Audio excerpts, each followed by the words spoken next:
Hey everybody, Greg Pruitt here with Idaho Dispatch, and I am joined today by Mr. Wayne Hoffman from the Idaho Freedom Foundation. How are you? Fantastic, thanks. Awesome. I don't know when exactly this will air, but today is the beginning of the legislative session, and the Governor Little just gave the State of the State address. But before we get too deep into the heart of the political issues, can you kind of give people a brief background about when the Idaho Freedom Foundation started? You're the founder and president, right? I'm a founder. A founder, and then kind of why, I'm a you know, president. yeah, what made you, I guess, co-founder, found the organization and get it going? Sure. Well, I worked for a number of years as a journalist in Idaho, almost 20 years. And after I got out of journalism, I decided I didn't want to go do anything except for work on public policy matters. And I decided to do that by virtue of working on campaigns. And I worked for a member of Congress. I worked for a state constitutional officer. And once all those things kind of went into the rearview mirror, I decided that I didn't want to work for a politician. I wanted to work just on the policies. And there's a way to do that without working for a politician, and that's by running a state free market think tank. That's what Idaho Freedom Foundation is. So we started at the end of 2008, beginning of 2009, and the rest is history. Today we have a staff of 8 people. We work in downtown Boise. We try to work with legislators, city council members, county commissioners, any elected official who wants information on how to lead and govern in a conservative manner. Those are the people that we like to talk to. Okay. Now you described yourself as a think tank, and one of the, I guess, I just want to get this out of the way as we're describing what your organization is and is not, but it's been described by some in the media as a libertarian think tank. Is that an accurate description? Well, I mean, the media is constantly trying to put us in a box. I have never described the Freedom Foundation as being libertarian. Okay. We talk about it being conservative. The reason for that is because if you look at the political ideology on a linear scale, and you take conservatism as being part of the greater mix of political ideologies, liberals, leftism, and then you take the conservative side, libertarians make up a portion of that conservative spectrum. So there are things about libertarianism that you'll probably find in an organization that believes in conservative principles. I think that it's too much of trying to feed into this narrative that everybody fits into a box. Here's what Freedom Foundation is about: limited government. If that means libertarian, conservative, it doesn't really matter. What matters is the outcome. When government grows, something else shrinks. When that something else is allowed to grow, like the family, the individual, government shrinks. That's all we want, is we want to stop government from taking away from individual autonomy and the ability of the smallest unit of government, families, to operate. So, you can put a label on it and call it conservative, you can call it libertarian. We've always called it conservative just because it covers a much broader list of things that includes libertarianism, for example. Okay. So you get this organization going, and what was there specific issues that you felt were more, I would say more important, but you're like, hey, these are going to be our top issues as an organization when you got started, and has that shifted over the years? Oh yeah, it's changed a lot. When we first started, government transparency was our number one thing. We put together a website where a person could go log on and look at government expenditures and look at government payrolls and so on. And that was our first thing. The reason why we got away from doing that is because, frankly, the state of Idaho started doing what it should have been doing, which is providing that information to people automatically online. So we didn't have to do it, and they also do it in such a way where it's being updated on a regular basis. The information that you find on the Transparent Idaho website is fairly accurate and fairly up to date. So we've concentrated on doing other things instead, concentrating on education policy, for example. We've expanded our tax and budget policy efforts. So there's just a lot more that we're doing today that we used to do, that we had to do, we don't have to do anymore. One of the biggest things that I was proud of organizationally is a number of years ago, as part of our transparency effort, there's really no way for you to go online and look at your legislator's voting record. If you go to the legislature's website and you click on Senator Crabtree from Grangeville, you can't look at his voting record. So that is an untransparent way to be conducting business. So we created the Freedom Index, which is our way of looking at every single bill to see if it grows government or shrinks government. But if you're not interested in the Freedom Index at all, you can still come to our website and you'll find Senator Crabtree's entire voting record there. You can't get that anywhere else. So that's part of the transparency thing that we still do. Of course, the Freedom Index is another transparency thing. So we're very proud of at least making the legislative process digestible to the average Idahoan in a way that hasn't been really open to them ever. Okay, and you guys actually just launched an education index, correct? Yeah, so we actually now have 3 indices. To me, they're all the Freedom Index, but we've divided them out a little bit. So one is the major one, which looks at all the policy issues. Does it grow government, shrink government, raise a fee, lower a tax, create a new program or regulation? That's the Freedom Index, as everyone knows it. The 2 other components, one that we started a few years ago is called the Spending Index.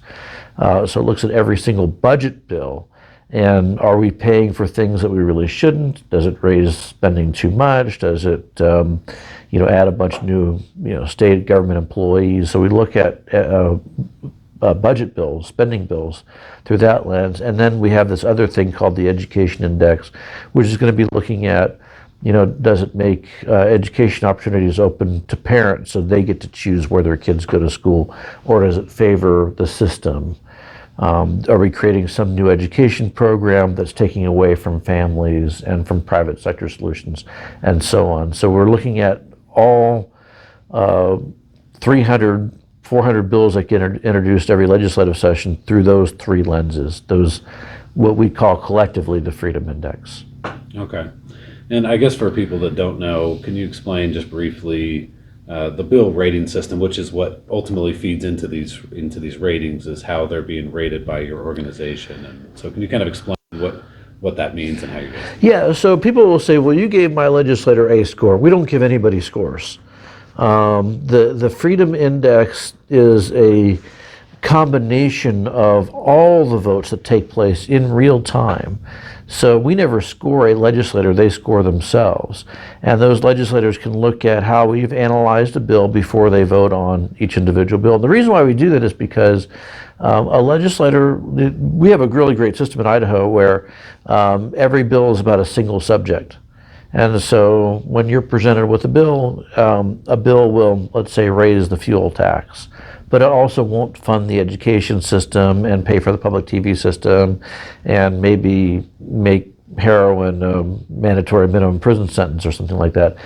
Every bill is about one thing. And so we do an analysis of that bill through the same lens. And if you look on our website, you'll see it'll be things like, does it increase a tax? Does it create a new program? Does it create a new regulation? Does it take away from the private sector? And on the Freedom Index itself, there are 12 different things we look at to see if a bill does those things.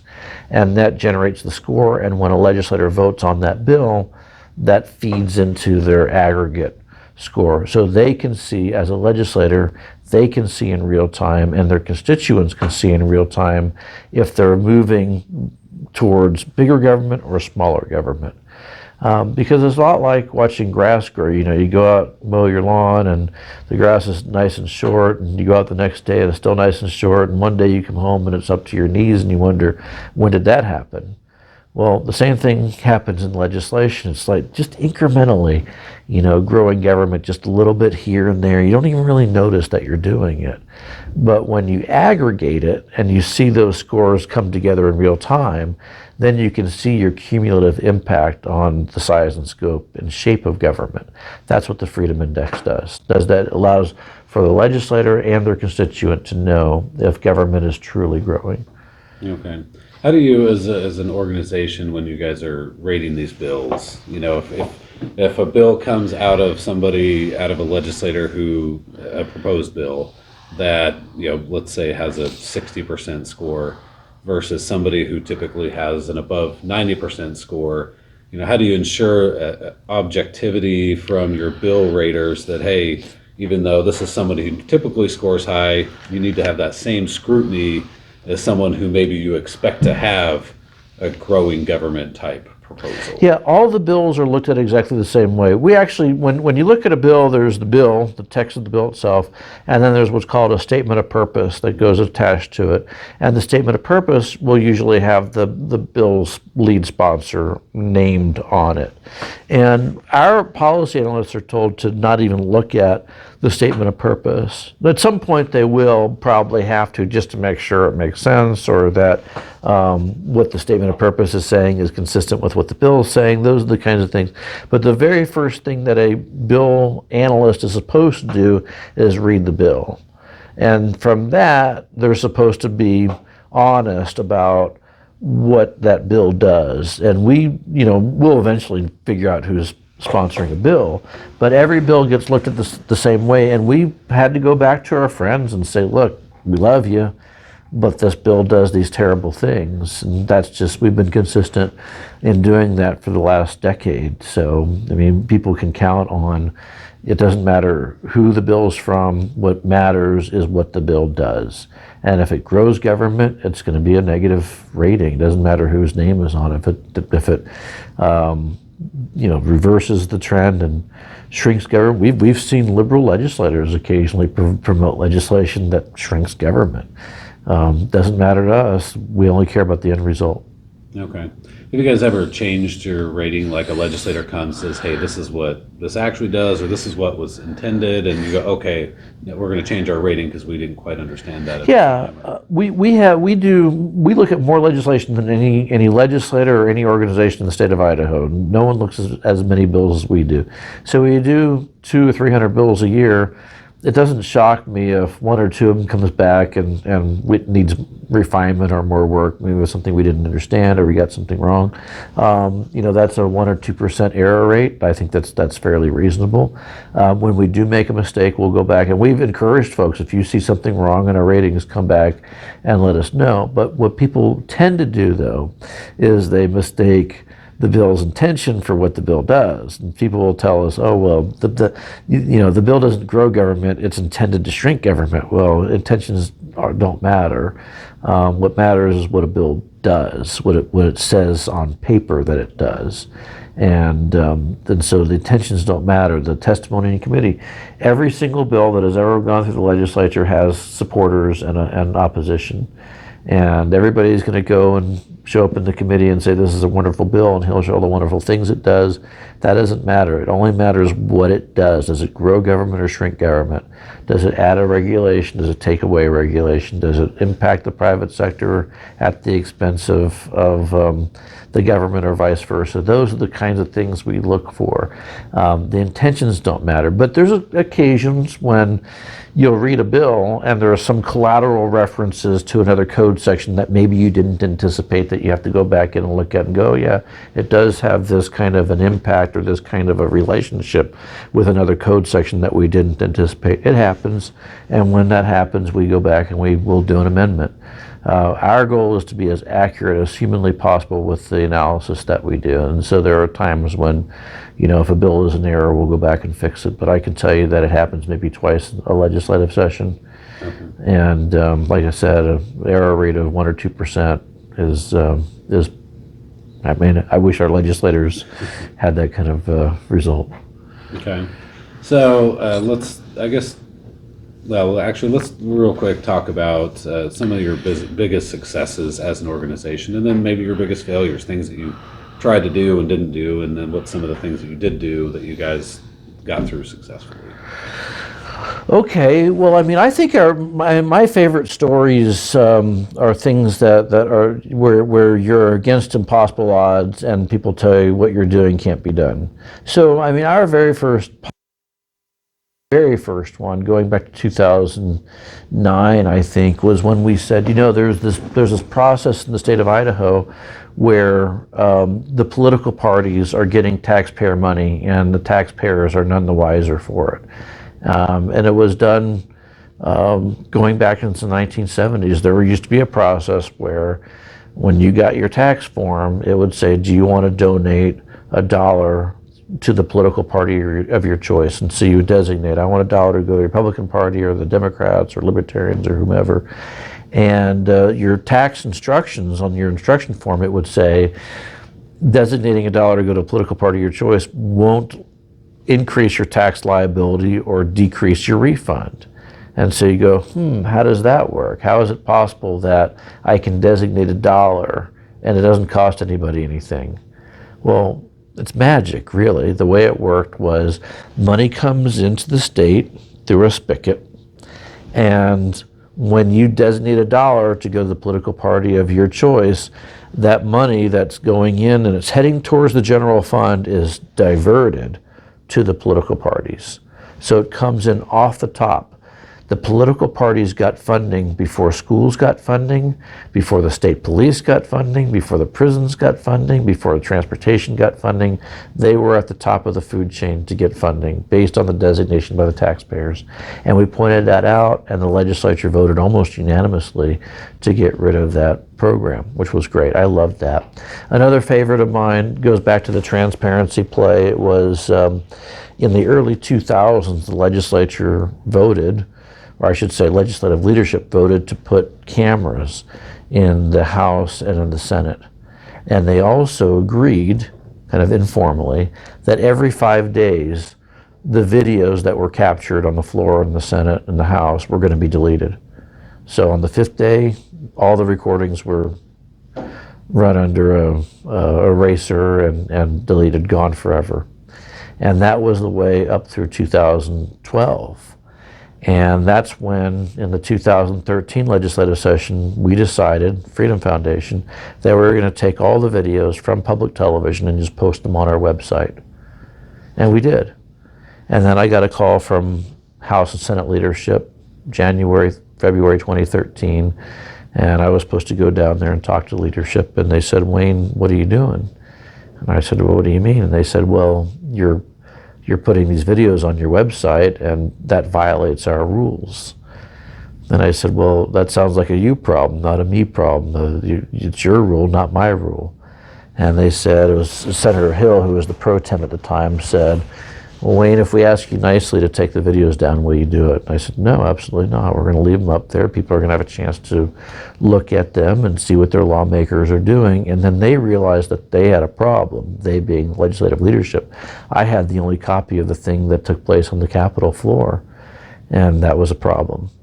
So I helped them rewrite the rules of the House and the Senate, the joint rules, which now call for a permanent legislative video archive. So if you go to the legislature's website today, you can go back and you can look at the floor debates in the House and the Senate and the committees going back to 2013.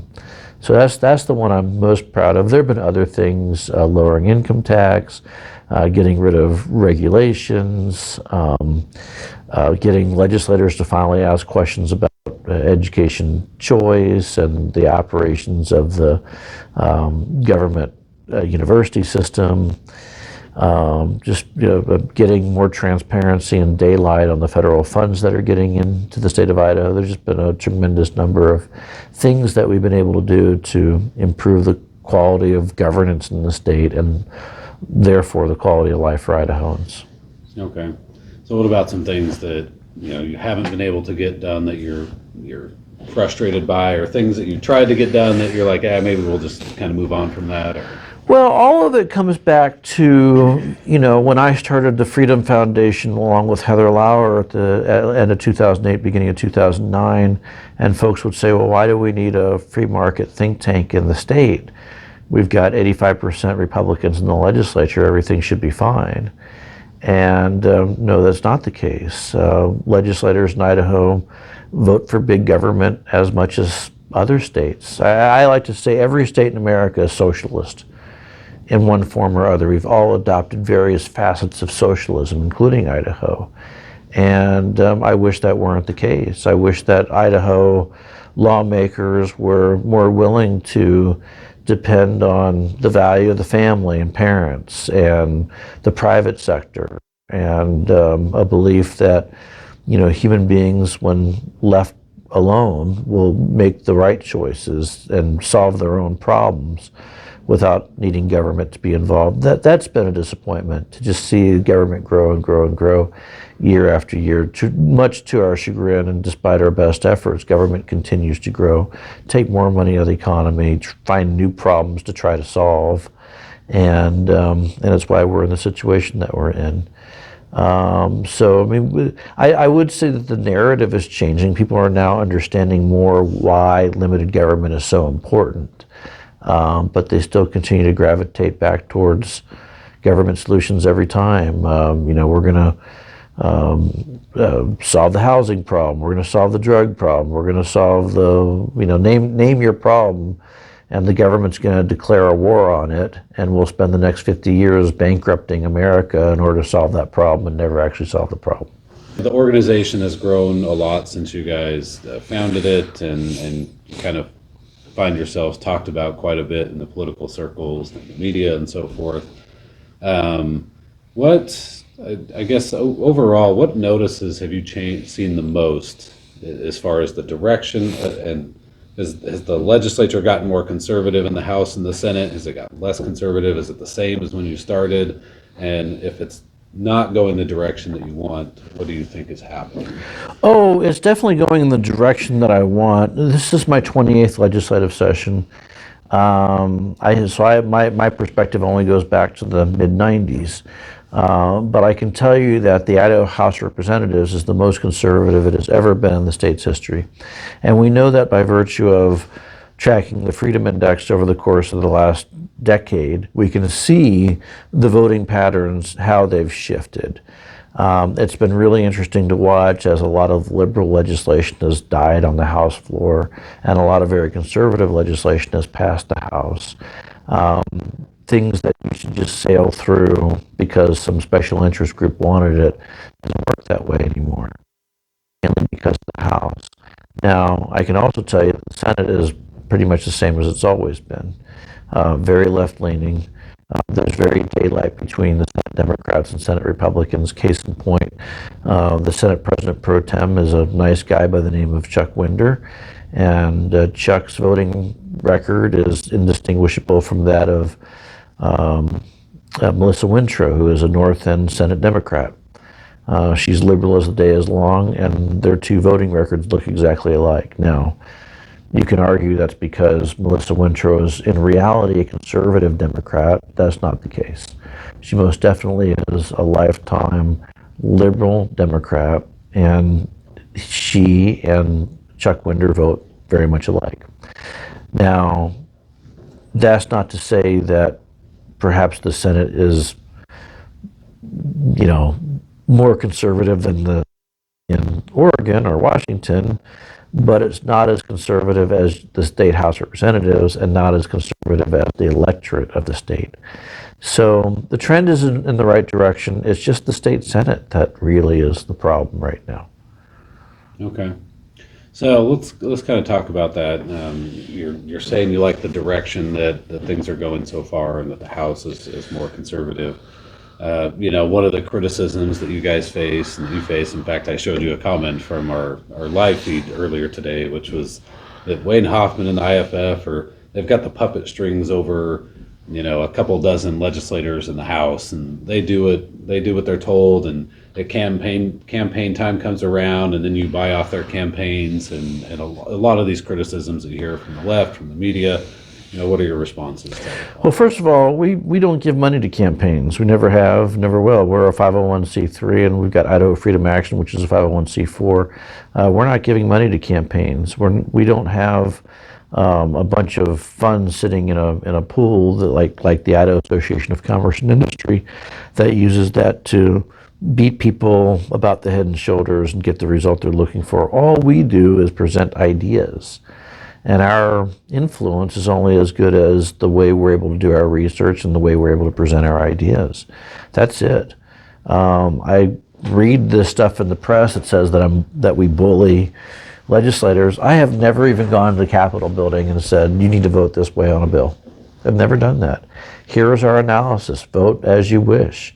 And in fact, because we look at so many bills, the idea behind that is that there are going to be occasions when when you, a conservative legislator, is going to say, you know what, I've got to vote for this increase in snowmobile fees or whatever, or I've got to increase the price of restaurant inspections. I don't know. But the point is to recognize that that's one point towards growing government. Are you in a position where you're always voting to grow government, or just this one time?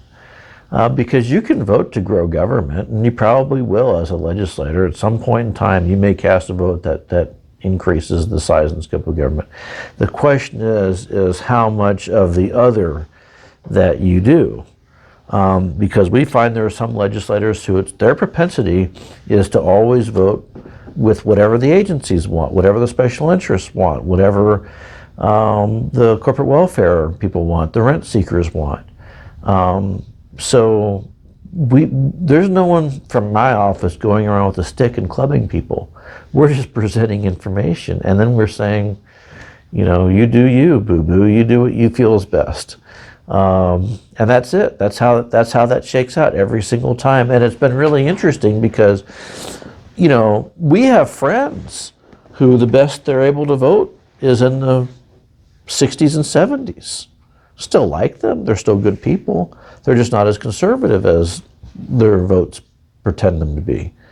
But, if we had some kind of a regimen to go and beat people and bully them or make them do our bidding, then you wouldn't see such diverse ideas and philosophies in the Capitol.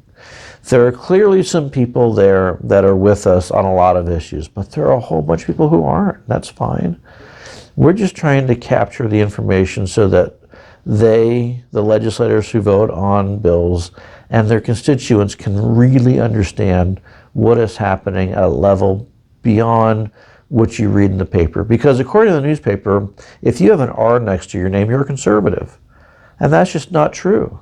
It's simply not true. We're providing another level of understanding and expectation. But everybody is free to vote their conscience however they want. Okay.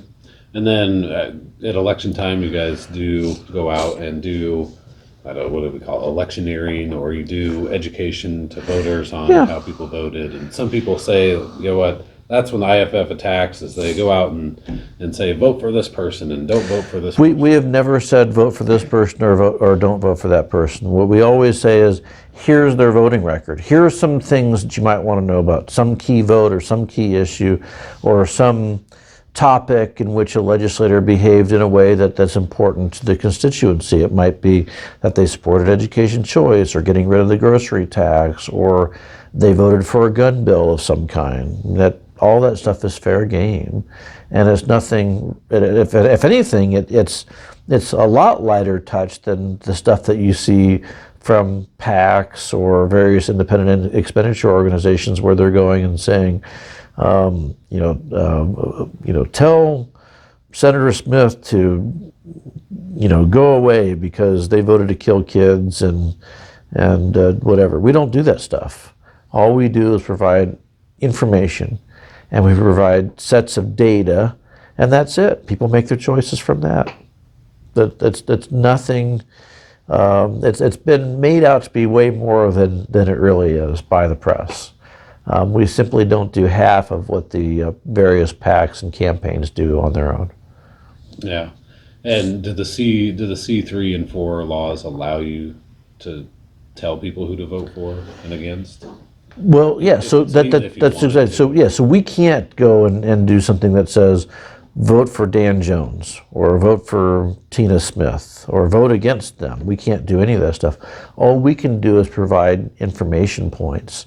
Here's a bill that they voted for or against. Here's what their spending profile looks like. Here's what their freedom score was. That's pretty much it. But you can't get out of us a vote for Senator so-and-so or vote against Senator so-and-so. We don't have the ability to go do that with the C3 and the C4. Okay.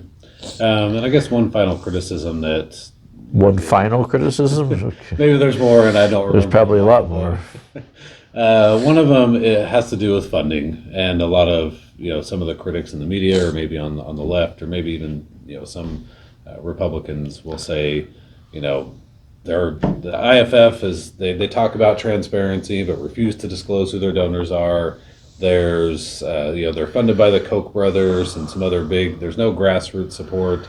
What has been your typical response to that? Yeah, I mean, what the left wants us to do is supply them with a list of our donors, because the left would like nothing more than to go and attack our donors.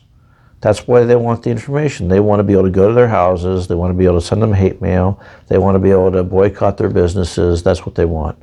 All we're doing is protecting those people. What I can tell you is that nearly 99% of our donors live right here in Idaho. Some of our donors live out of state or have some outside interests, but nearly 99% of our donors live right here in Idaho. There are thousands of them. Some of them give a small amount of money, $10 a year or $100 a year, $1,000 a year, whatever. We don't have, some sugar daddy out there that's sending us a check for $2 million and then we go out and do what we do.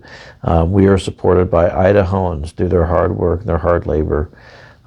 That's not unusual. There are plenty of other organizations out there that also get money from donors in the state of Idaho: Planned Parenthood, ACLU of Idaho, United Vision for Idaho, this new Take Back Idaho group, probably the Project 97 people. They're getting their money from people too, and that's their business. They're welcome to support whomever they want, and so are we. We're able to get money from people who support us, support our cause, support what we're trying to accomplish, and those people are entitled to their privacy. I'm sorry, not really sorry, but the real reason why the left and the media keep making a big deal out of that is because they want access to the information so they can harass folks, and we're never going to let them do that. Okay. So I guess in closing, number one, what are you hoping for out of the 2022 legislative session? Maybe one big ticket item, and then I guess let people know where they can, if they want to get more involved with your organization or donate or whatever, where can you do that? Sure. Well, I'll just take that here. Everything is available on our website. It's idahofreedom.org, and from there people can donate, and you'll find a lot. Everything you can ever want to know about the Freedom Foundation going back to 2009 is all right there. And if you have if your viewers have other questions, email me, Wayne@idahofreedom.org. For this legislative session, it's all about education, and it's not just throwing money at education. We'd like to see a real, honest-to-goodness education savings account program so that parents and kids can go to the schools and to the professionals that meet their needs. And that might mean a private school, or hiring tutors, or going into an online program, or buying a bunch of books. I mean, the parents should have the right to educate their kids as they believe is best, and Idaho's education system doesn't afford them that opportunity right now. So that's probably the big one. The other one is we'd like to see the social justice stuff defunded in our college and university system. Last year, the legislature finally cut $2.5 million from the social justice programs at Boise State, University of Idaho, and Idaho State University, but the schools refused to actually change anything. So this is the year legislators need to stand up and say, look, we told you that you need to get rid of these programs, and we mean it. It's time to get rid of those things. So those are the two major ones that I'm hoping to see. I'm also hoping to see some real robust tax cuts, but we'll see how that plays out. And there's some real opportunities to do some major overhauls in the state tax system that would result in people really keeping more of their own hard-earned money and not giving it to the government. And the kinds of things we're talking about do way more than what Governor Little has proposed. So those are the major ones. I could go on, but truly getting the legislature to finally take an interest in fixing what's wrong in our public school system and giving education choice, and then knocking out some of this CRT and social justice stuff, it would be an amazing outcome for the 2022 session. Okay. All right. Thank you very much. Appreciate your time. Thanks for having me.